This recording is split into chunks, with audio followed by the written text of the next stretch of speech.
Another large majority of our communication comes through our phone calls. Technically, the Online Support Center is a call center, so we want to make sure that you have good communication skills over the phone, so that way people that you're speaking with feel comfortable asking you questions and calling back. You'll learn more about how to log into the phones later in your training, but when you do learn how to, you want to make sure that your status is always at a status where you're able to receive calls. When answering the phones, be sure to ask the person for either their name or their I-number, so that way you can start to look them up in our record system. Online Support Center, this is Andy. Can I get your first and last name, please? Throughout the conversation, be sure to use the person's name frequently. Also, be sure to clarify and understand what they're calling for. So repeat questions back to them to better understand. So that way you can also take better notes and put a better description in the tickets. Online Support Center, this is Megan. Can I have your first and last name, please? Hi, Kim. How can I help you today? Okay, so let me make sure I have this right. You're calling in because you have problems registering for one of your classes? Okay, great. I can help you with that.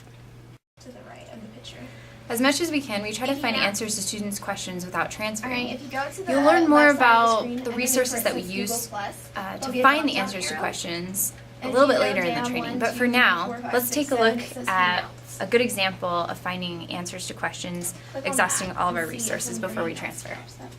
Okay, perfect. The admissions office would best be able to answer your question. Would you mind if I transferred you over to them?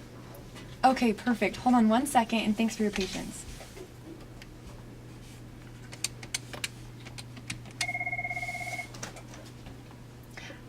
Hi, this is Clarissa from the Online Support Center. How are you today?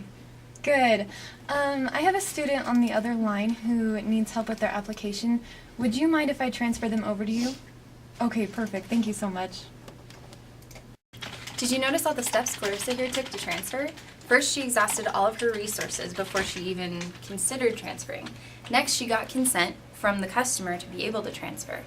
Once she did, she called the other department and explained the situation that the customer was having difficulties with, that we weren't able to help them with. Then she was able to successfully transfer the customer over to the other department so that they could help them with their situation.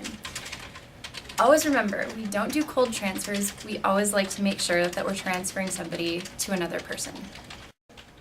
When wrapping up a phone call, be sure to ask them if they have any other questions. Then kind of just go over the things that you talked about together, go over maybe a plan of action if there is one, and then politely hang up.